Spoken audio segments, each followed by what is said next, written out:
We have an obscene amount of money here. We need more. We need additional lightning in this chamber, Nerpopolis. Welcome back, everybody! The Chupacabra's lair. We are playing through Path of Exile, The Awakening. We met up with a good old lore master, What's-His-Tits, and we're killing exploding tribal people that have been cursed. That's why they glow purple. It's not because they're full of grape-aid, or they've been huffing that weird blue, like, fungus in the woods. And that's just, we come in here and we kill stuff and he gives us reputation. That's about it. Look at the piles of bodies. I really wish I had Vaal, corpse explode. Yeah, the Vaal version of that basically makes everything instantly detonate within range of you, instead of slowly killing them one at a time. Making them explode one at a time. Exploded. Yeah.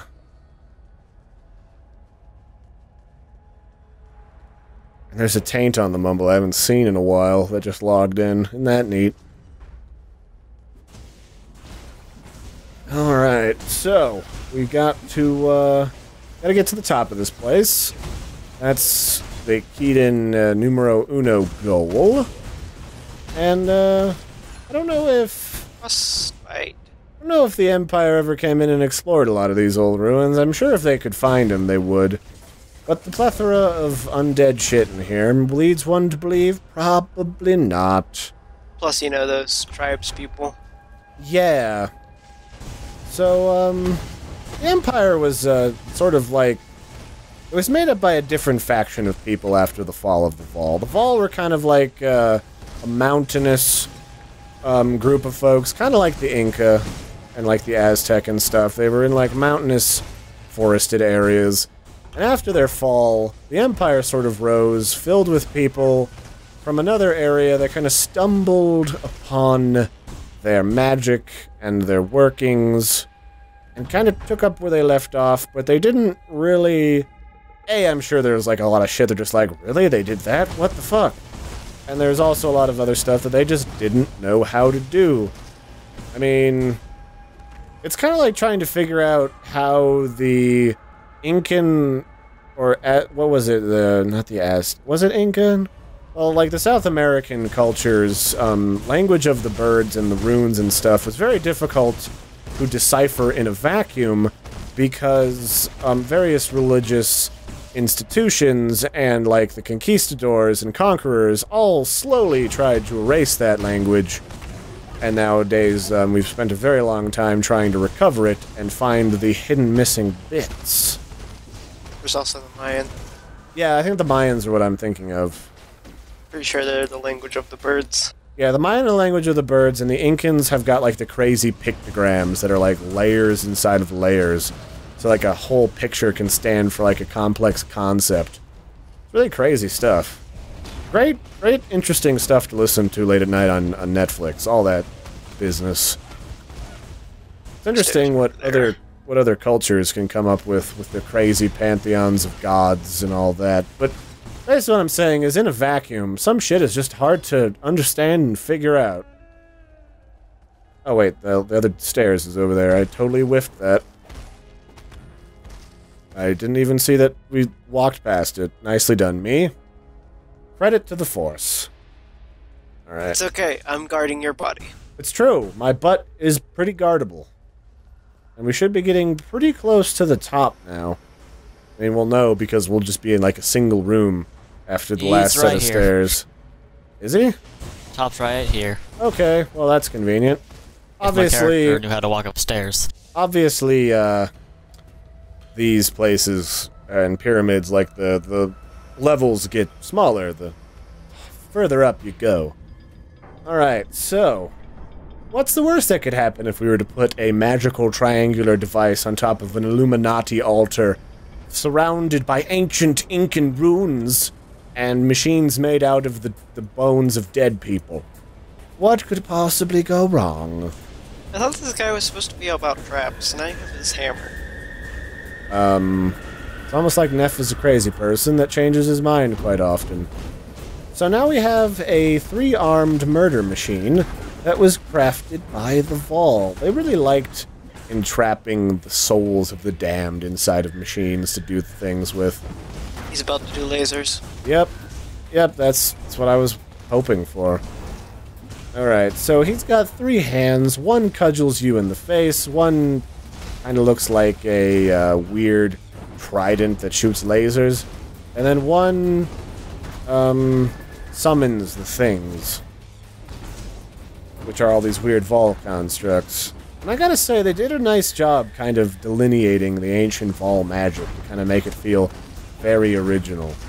Wait, I want to put this totem over here to safely spawn helpers at a distance.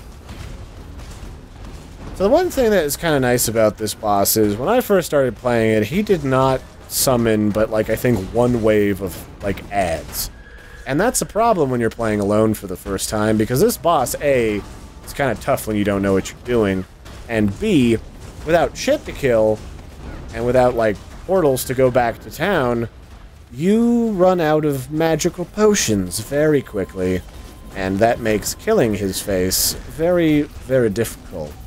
But now, like, every other minute, he shoots these orbs that summon shit, and that's a little bit more helpful. Not worlds helpful now that we know what we're doing, but hey, they're looking out for grinding gear games. They're looking out for the everyman in how they lay out their game mechanics, which is nice. A lot of games just kind of make a boss, and they're like, fuck it, the boss is fine forevermore. Yeah, like, these bosses really teach you how to play the game in stages. Alright, now we can... With, what's her name? The mermaid lady. Merveil, yeah. Merveil, yeah. She teaches you that, hey, you know, those resistances, that's important. Yeah, and now we've, if you don't have cold resistance when you face her, she just beats your ass. Now we've exited this Vaal temple, but for whatever weird reason, like, the tip of it is a giant drill that has drilled into the heart of the old empire. And, like I'm sure you would have guessed, the old empire, having been eventually corrupted by corrupted gem magic, which wasn't there at the start of the empire, it's full of weird, crawly people, like these outcasts that have got like 1 or 2 virtue gems inside of them to help them do physical labor as slaves to the empire, and they are still alive and super crazy, and super weird looking. They're probably the first people who start getting all corrupted. Probably. I can't imagine they got very well-made gems. Because, you know, a lot of the gems that the Empire made, like, yes, they weren't as powerful as the Vaal gems due to their nature of how they were made and not being all crazy and corrupted initially. But, they also weren't really very good at it. Like, a lot of these gems were kind of shitty. Some of them were flat-out dangerous to use. It wasn't a good time to be people. But... Apparently the idea to start putting gems in your armor and not, like, digging it into your flesh and body didn't come until much later. Yeah, it's weird no one would try that. It's like, hey, when I put this gem in my body, I see demons at night. But when I put it in my earring, it's not nearly as powerful, but I don't see the demons, and they don't tell me to rip off Timmy's skin and wear it like a robe. Who's Timmy again, Marjorie? Oh, that's my son. And also the neighborhood pool boy. Seen Neff made some friends with the local blackguard who were holding on to this woman here. What's up, Clarissa? Alright, no time to explain, Larry. Gotta get back to town. They've kidnapped my boyfriend. So Clarissa here, she is like the adopted daughter of like the next town. Everyone loves her, even though she's like an exile. They're all pretty much exiles. And she was out looking for virtue gems in the slums, and she ran into some of Piety's friends, and Piety, well, she has been doing some things to people, and it's incredibly rude. But we will get to that a little bit later. Just a smidge later. Not too much. Hey, my gems are all ready to level up. Huzzah! Super fancy. This one drops items with extra sucks. Ooh. I sort of like that, maybe? I guess it's the perfect time to arc. Well, actually, no, it wasn't, because they all died, like, instantly. It didn't arc at all. Have you ever explained the chests on the recordings? I think so. Basically, there's just like these random chests. That was a previous gimmick from the hardcore mode, where you click on them and they spawn a shit ton of monsters that try to eat your face. But if you can survive, they give fantastic rewards. But for the most part, Path of Exile's hard mode is basically always trying to throw monkey wrenches in there that are basically gonna, at some point, possibly instantly kill you without any like tactics whatsoever. Yeah, like some of these Tempests can just, like, make monsters, like, rape lightning. They will just murder your face. So here's Marmoa. She just tells you to go after Clarissa's boyfriend. She's basically the big fancy lady who's in charge of this place. And then there's Hargan, who's like a trader. He really only cares about his bottom line. And he's like, go get him, champ. You can do it. I believe you. Because, lovers are only useful when there's like 2 of them. And I want to put in points into Lightning Walker. Then we're going to talk to, like, my favorite friend ever, Grigor. Oh, Grigor, why are you so gross? Well, Grigor, he's one of Heidi's first creations. And Clarissa butters him up with broth, and she takes good care of Grigor, and he thinks it's kind of insulting that he has to be taken care of, because he's a proud man. But he's got spines coming out of every inch of his body. So, you gotta take what you can get. Also, one of his legs is totally missing any meat. Yeah, he's missing about 2/3 of his skin. So Grigor was one of Piety's first experimentations when she started farting with virtue gems here on Rayclast.